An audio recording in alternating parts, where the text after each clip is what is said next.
Hello, everybody. Today is February 17th, 6:47 p.m. coming to you from Florida. So, February 17th.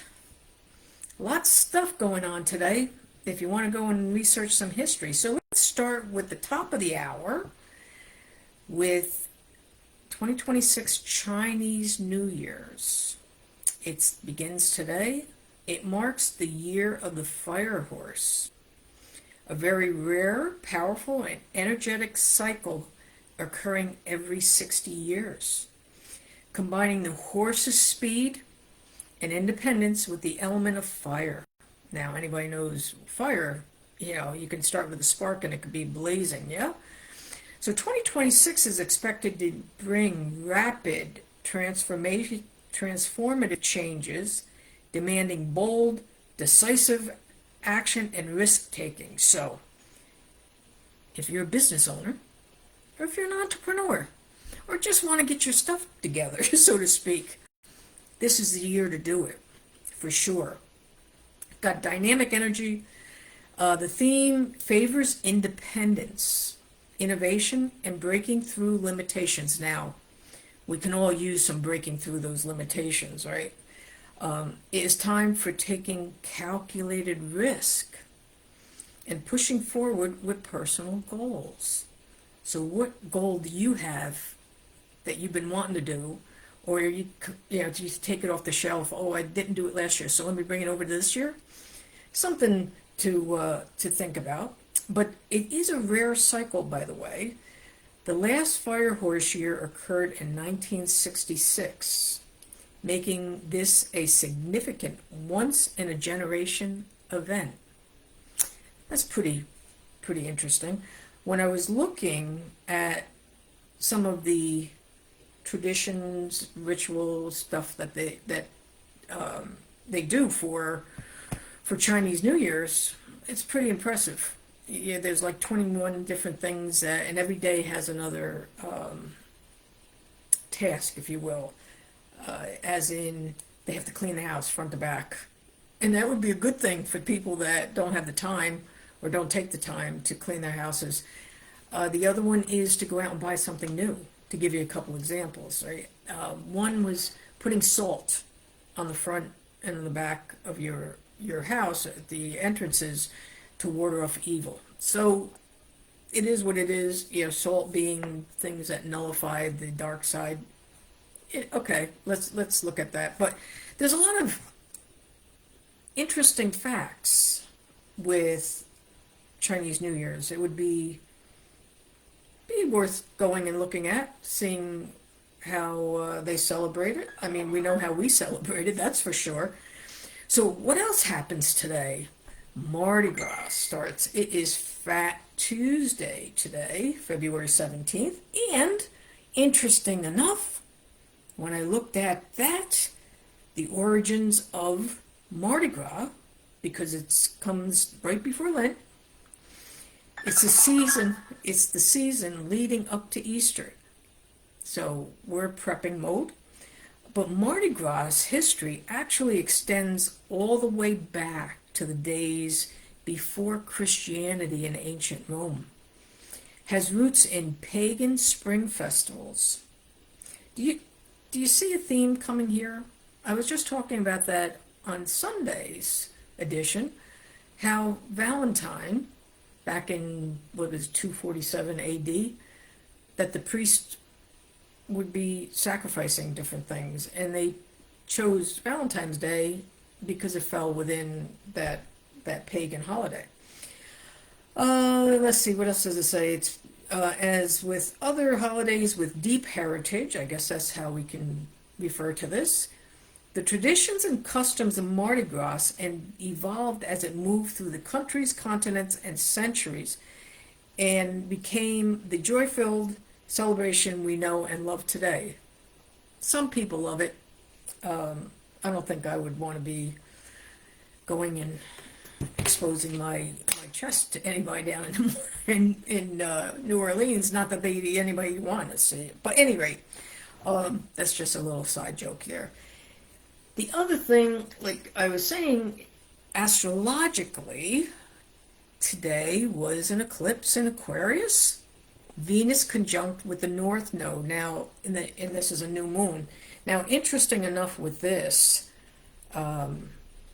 is kind of like a prerequisite, if you will, to something that's happening on February 20th. I would highly recommend you kind of look at that, because here it is, February 17th. Where are you? Where are you? Okay, it's a solar eclipse and the new moon in late Aquarius, North Node in Pisces. Now, the North Node, my understanding from doing human design, it's from 35 to 42 years, I think it is. You're setting the stage for the rest of your life. The South Node is from birth up to that point. The eclipse are beginnings and endings. So I find it very interesting because we're on the 20th, we're going back to the beginning of the astrological wheel, which is Aries. The Astrological podcast has a growing list of episodes available should anyone want to look at this. Aquarius is often considered a sign of revolutionary characteristics, and Pluto is in Aquarius. It adds flavors of transformation and concepts of power into play. You see this little theme that's going on here? That's just interesting. So what's happening on the 20th? I know it's early, but I want to give you some insight on that. Saturn conjuncts Neptune in Aries. The Saturn-Neptune conjunction happens every 36 to 37 years. The last Aries conjunction happened in 1703. Are we talking about tradition, heritage, all of this stuff? And now here we are. It's like everything's coming to fruition. Let's see, it happened in 1703, 1380, 555. That just happens to be my numerology. Oh my. Just yeah, don't mind me. And 232 BC. Let's see, what else does it say? This would be notable anywhere in the zodiac. Saturn and Neptune happening every 36 years makes it a rare event and something some people only experience once in their lifetime. So we are poised. We're on the verge of having some interesting things. So what do we have? We have the Fire Horse, Chinese New Year.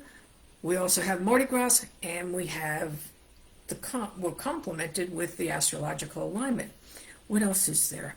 Oh yeah, something I saw today. I wasn't. I was kind of like bummed out about it, to be honest. I saw that one of the all-time favorite guys I had followed that helped me actually in understanding as the esoteric and as well as the body better was Dr. Deepak Chopra. I had been turned on to him when Michael Jackson happened to be on Oprah and recommended him. First book, Timeless Mind, Ageless Body. I learned so much from him. And through the years, up to a certain point, when it got to the point where I couldn't afford to go to his retreats and everything, I stopped. I think I'd learned enough. In between, I'd pick up some different things, but meditations I would do with him as well.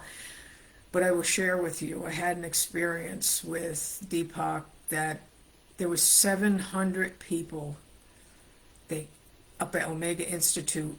They couldn't house them in any of their facilities, so they brought in this huge tent. And so everybody's there to learn about Journey to the Boundless with Deepak. Just before lunch, he decides that he wants to give us a special treat.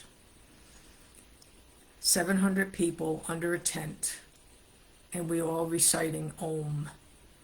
When I tell you that the walls of that tent, because they had these plastic walls or vinyl walls, reverberated, I am not kidding. If anybody was going to take me higher, that was that at that day. So just something to share.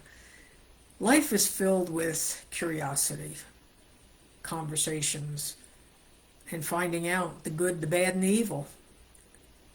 I would never have anticipated that Deepak was in there, but there's other people that I wouldn't have anticipated either without mentioning names. I saw a post on Facebook and they wanted to know, what people felt about it. So my first response was, yeah, I was saddened and disappointed. But then the other part of me said, those who have not sinned, let them throw the first stone. There's 3,000 letters. I have not seen the letters, nor do I need to see them. I'll just read the summaries that's posted. I don't want to get into reading that because that's nasty energy there. If indeed he is guilty of abuse. But until such time, he is still a good person. I mean, from a wisdom perspective, let us enforce that. But he is human. And at some point, he went to the dark side. I mean, he could have. He's alleged to have gone to the dark side. But you have other people like John of God. John of God was advertised, or they brought an episode of him on ABC News, showing how he healed people. It goes back to curiosity again. And I look at myself. What was pulling me towards Deepak Chopra? It was what I needed to hear at the time.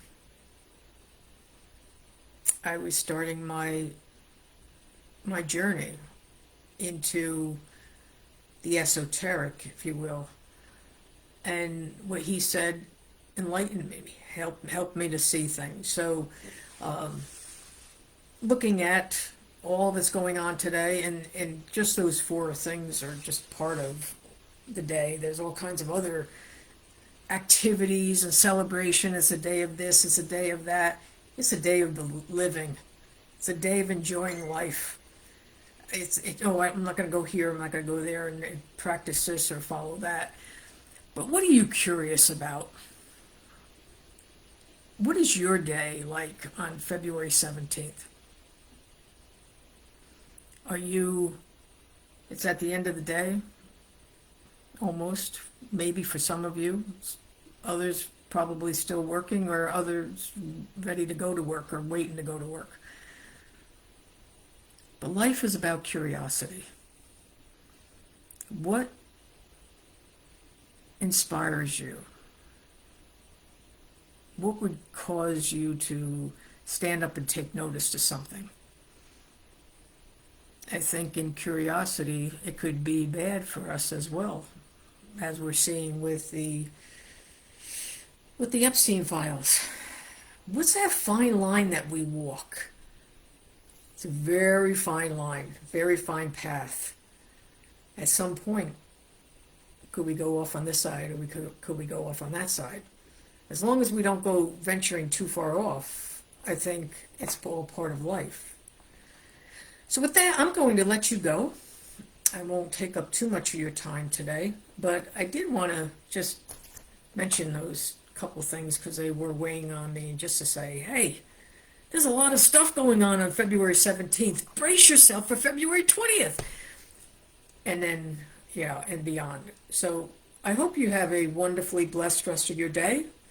And coming to you from my home base in Florida, Linda Grace Farley, at your service. Have a wonderfully blessed evening. Take care.